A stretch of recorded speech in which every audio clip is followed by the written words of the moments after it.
Hey, what is up? What is up, everybody? This is Cam Fats, aka Cam Jennings, coming at you on behalf of EpicConversions.com. It is about 7:13 on a Wednesday evening. This is trash day here in the great state of Ohio. You guessed it, it's always sunny. Just like I say, although it's supposed to rain the rest of this week. I didn't come to talk about the weather. You know that. I came to talk about YouTube today. And because I came to talk about YouTube today, I better put my rally cap on because it's going to get weird. It's going to get weird. Andy Brockerhurst in the house. What is up, my man? What's going on? Yeah, man, we're going to talk about YouTube today. And because we're talking about YouTube, I had to put my rally cap on. That's what you do when you are behind and you're trying to come back for the win. So I'm going to talk to you guys about my experiences on YouTube heading into 2019 in the hopes that it'll provide some value to you guys. If you're catching this on replay, give me a shout out. Leave me a comment. Let me know you're alive out there. So what's up, fellas? So anyways, YouTube, all right? This year started weird for me on YouTube. Guys, I've been doing YouTube for a while.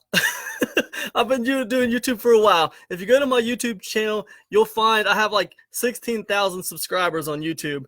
And I don't think that's necessarily really a lot. For a while, it was kind of a lot. But I've been doing YouTube for a while. So several years. So at some point, it's not a lot. You know what I mean? At some point, it's not a lot. At the beginning of this year, I reached out to I don't want to say a good friend of mine because he's not really a great friend of mine, but he is an acquaintance of mine, and I've spoken to him quite a few times on the subject of YouTube. But we don't watch the football game together or anything like that.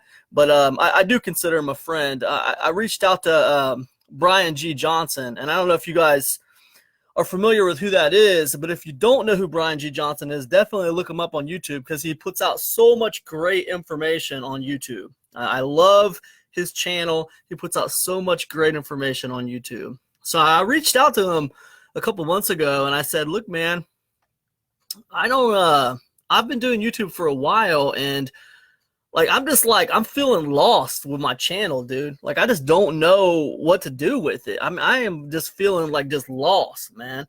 Because for years, I published a video a week on YouTube, and I grew that sucker up quite a bit, and it was doing really pretty good.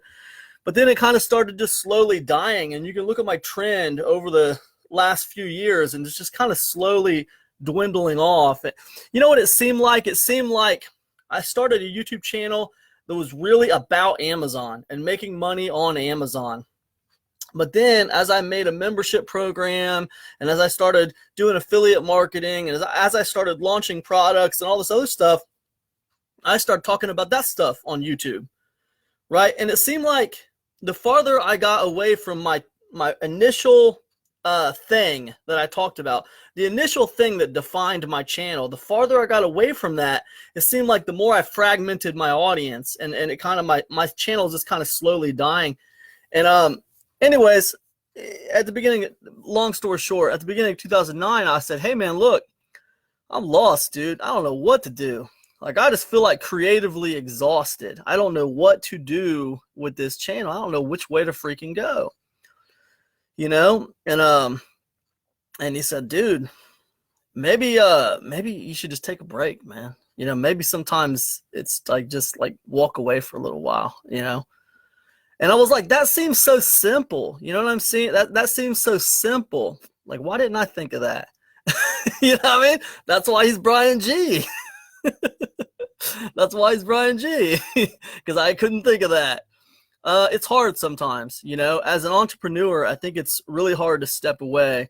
Once you've gained a top of mind awareness and you feel like people are watching you, you feel like if you step away, then 10 other people are going to run up in there and just take the attention, right? Because it seems like that's the commodity, you know, on the internet these days is attention, you know.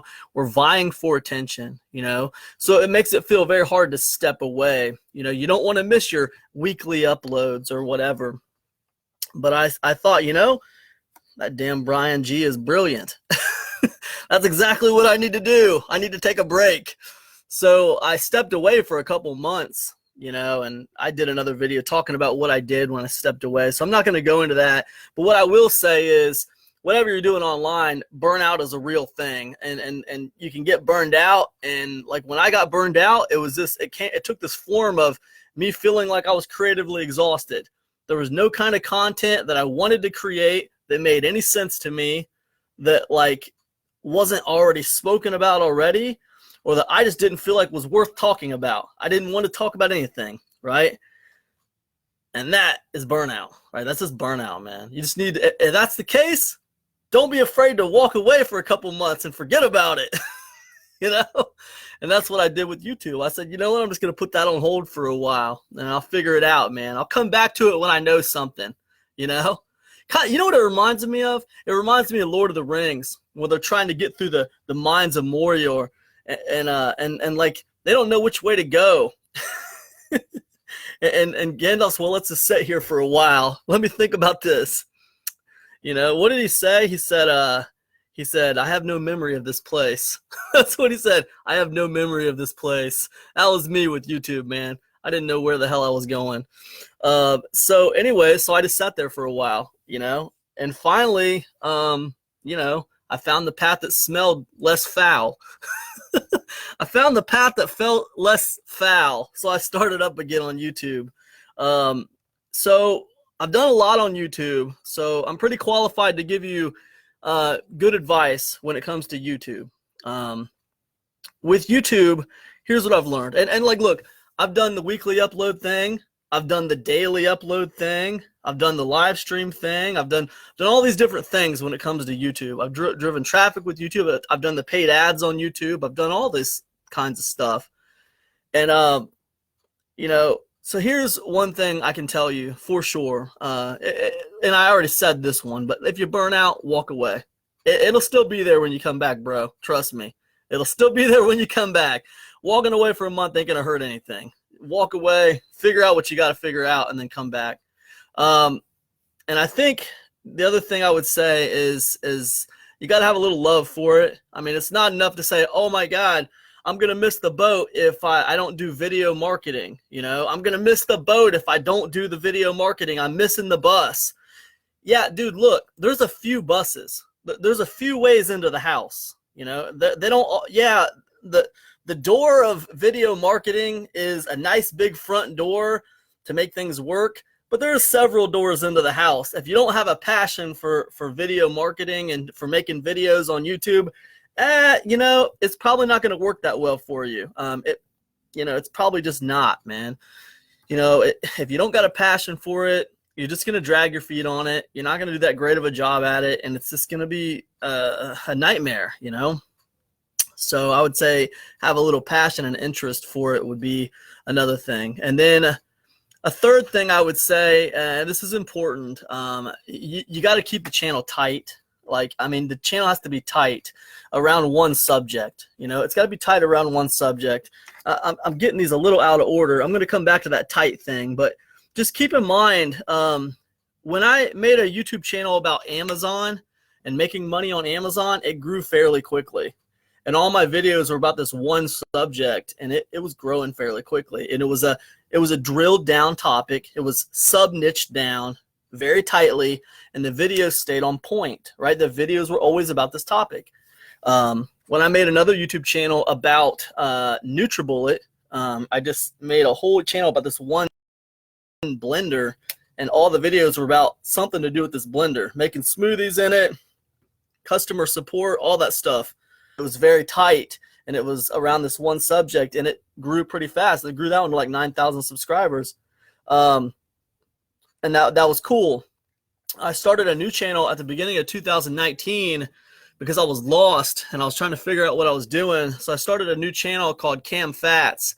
And that channel, I didn't know what the hell I was doing. So what I thought I would do was I thought I would just do daily uploads. I thought I would just do daily vlogs. Every single day I was going to upload a new video to that channel. And I did this for 126 days, you guys. For like 3.5 months, man. I'm talking, I didn't take any days off, you guys. Every single day for like 3.5 months, I did daily freaking uploads. And I'm not talking about live streams like this one. I'm talking about going out there and making a vlog in different places and just vlogging my day and stuff. And it was insane, man. I probably spent 3.5 hours a day on this vlog. It was so crazy. But I did it for 126 days, and it was about nothing. It was like the vlog about nothing, you guys. Okay? It was not tight at all. I did movie reviews. I talked about internet marketing sometimes. I talked about, feminists. I talked about, current events. I talked about everything, man. Anything that was on my mind, I talked about. And it was a lot of fun, but it was also a little time consuming. And also the growth on that channel was flat. It was flat, okay? It was not growing, all right? So you can upload daily if you want to, but if you don't keep your channel tight, if you don't keep it tight around a specific subject, you will find growth to be extremely slow. What I will say about daily uploads is I quit at 126 days in, and when I quit, I walked away from that and came back to Zero Fats Returns, my main YouTube channel. And what I noticed was the analytics on my Cam Fats channel, the new channel, like even though it wasn't growing at all when I walked away, it kind of maintained this level of viewership. It was like that 126 days of daily uploads like set this foundation where it was bringing in new viewers from all the different kinds of content. But it wasn't really growing, and it was just kind of a baseline viewership. It kind of laid this weird little foundation. When I came back to the Cam Fats channel, I don't know, about a month and a half ago, I came back to it and decided I was going to do weekly uploads to the Cam Fats channel. And I was just going to focus on like Mandela effect and conspiracy theory type stuff. I wanted to talk about some of these weird things that I was looking at, like flat earth theory and all these things I was seeing that were just, some of it's just crazy, man. It's just crazy. And I wanted to kind of like put some analytical data to some of these weird conspiracies and kind of like point out some factual information and just make video, like mind map videos about that kind of stuff. And when I did that, the channel really started having some exponential growth. I used a couple other strategies. I'm not going to get into all those strategies here, but the big strategy I want you to know about was when I started taking that channel and making it tight, it started having some more growth. So that was the big thing about that. What I found was frequently publishing consistently on YouTube is very, very helpful. You got to do that, and you got to keep it tight. The more frequently you publish on YouTube and the tighter you keep the channel, that leads to explosive growth. Okay, so keep that in mind. And guys, I'm telling you from experience, I've tried it all manner of different ways. You got to keep it tight, and then the more frequently you can upload, the faster you're going to grow. And I'll get into how that looks, that frequent content, because guys, I did the 126 days of daily vlogging because I didn't think I could do it. So that's why I wanted to put myself to the test. I had been wanting to do daily uploads on YouTube for like 3 years, and like I just didn't feel like I had the time to do that. I didn't feel like I had the time to dedicate to that. But at the beginning of the year, I just wanted to push myself and challenge myself and try to do it. My short-term goal was 30 days. My long-term goal was 12 months. I made it 126 days, and I thought, you know what? That's 3 months. I proved enough to myself. I'm good. I need to get back to what makes money. So, but I learned a lot, and I learned a lot about doing frequent content too, and what works for frequent content and what doesn't. And that's what I kind of want to talk to you about on this video. Another thing I want to talk to you about when it comes to YouTube, and this is probably the fourth big point. I probably got 5 big points for you here, and then I got some tips if you want to do frequent content. Okay, I got 4 tips for you for frequent content. If you're out there and you'd like to do more frequent content, but you just don't see how you could do it, you don't have the time to do it, or you don't know what to talk about, or it doesn't really make sense to you how you can make good content, good quality content regularly, this is a good video for you. You're going to enjoy this. But the fourth big thing about YouTube I want to tell you is, and this was a big one for me. It is easier to define your channel when it's new than it is to try to redefine your channel after it's been around for a while. You know, if you've already like taken a hard stance on what your channel is, like let's say you got like some kind of internet marketing product review channel, and you took some wham bam thank you ma'am course on doing product reviews. So now you start a YouTube channel and you do all these product reviews. You're doing them every day, and like you do it for like 3 or 4 weeks, and then you're like, I don't want to do this anymore. So you give up and you don't do it. And then you try to come back to that channel in like 6 months, and now you want to, talk about, health or something. You want to talk about something different. Or crypto. That's a really good example. Let's say you come back in about 2 or 3 months, and now you want to start talking about crypto. What I'm telling you is, once you have defined your channel, right? Once the YouTube algorithm has really latched on to what your channel is and what it's about, what I'm telling you is it's harder to turn the corner on that channel. It's harder to try to like convince that algorithm that your channel is not about that anymore. Now it's about this. It's really hard, man, because when you start publishing new videos about like crypto, let's say you're getting some traction, right? You're publishing frequent content again. Oh, the algorithm loves that. But what the algorithm is going to start doing is it's going to start promoting your videos that have gotten the most views, and that's going to be the stuff about, the review videos or whatever from like 6 months ago or whatever. So like, it's going to keep on pushing that stuff to the front, which is going to like re-encourage that messaging. It's going to reinforce that belief that your channel is about this with all the people, because that's the stuff that's getting promoted. What's going to happen is it becomes harder like to turn the corner with the channel.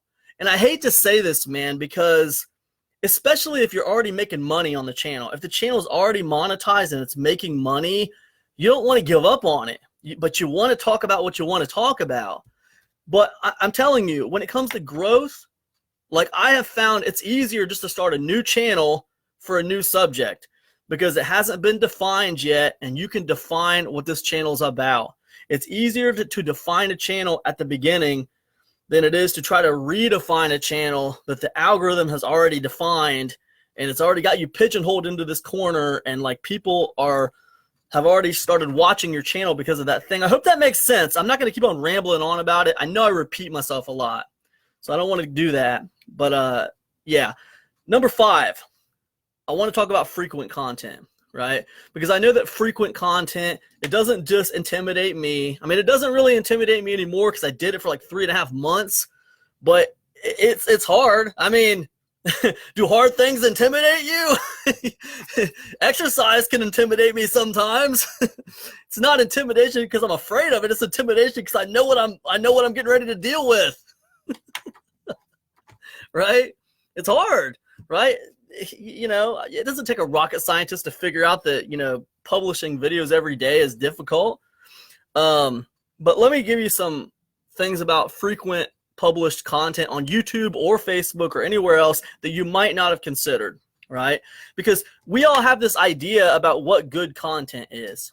But what you should understand is there's lots of different kinds of good content.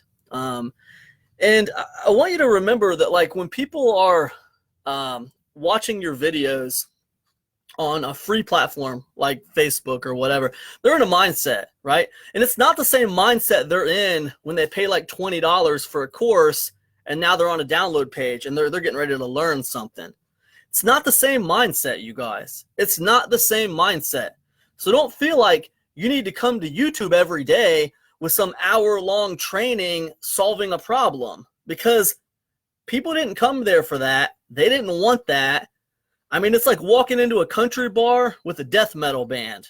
Nobody asked for that, bro. We came here for some drinks, some company, and like some country music. That's it. We didn't come for the death metal.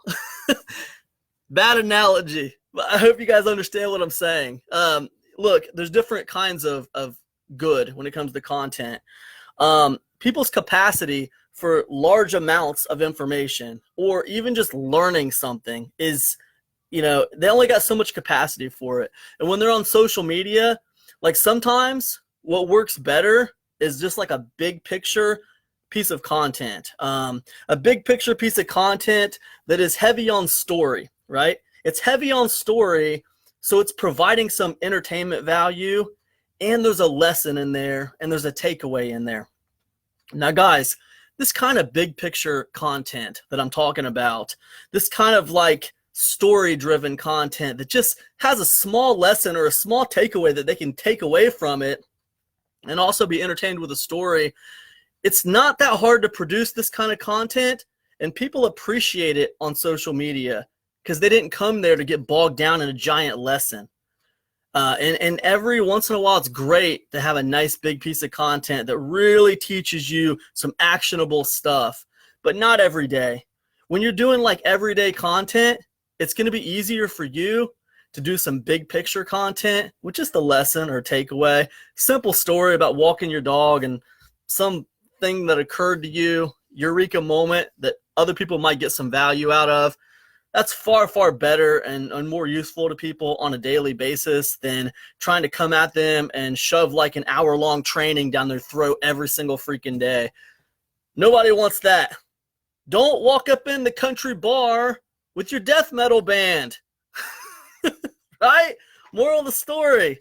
Also, the other thing I would say, guys, is I don't worry about time too much. When I'm doing my freaking, like I've been doing like daily Facebook videos like this, and I don't worry about time too much, guys. I got a point. I try to stay on topic with my videos, but I don't worry about time too much. I try to like mix it up, man. I want some videos that are a little less long, a little shorter, but that's just my style. I tend to go a little bit long sometimes, and I don't worry about it.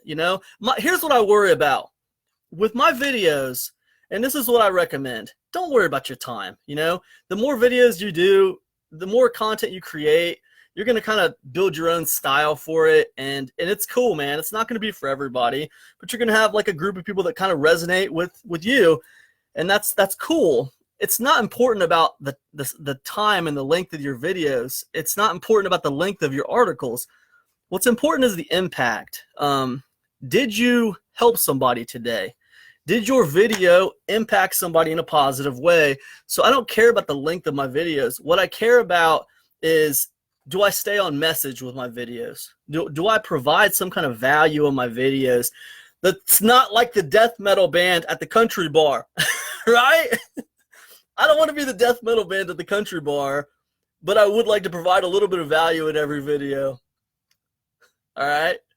So I'm going to leave it up to you guys whether I ended up as a death metal band at a country bar tonight or if I actually provided you a little bit of value in this video. I hope I did, guys. I hope you found this video helpful. Hope you got some value out of it today. And that's it, man. That's all I got. Good luck on YouTube. It's basically like someone handing you. It's basically like the biggest internet company in the world handed you keys to a free television show. I mean, that's a pretty good opportunity, man. Just have a free television show. Here you go. What can you do with it? I mean, what can you say? Anyways, like I said, guys, I hope you found some value in this video today. Good luck out there. It is Wednesday. We call that hump day here in Ohio. I'll see you guys on the other side. Peace, everybody.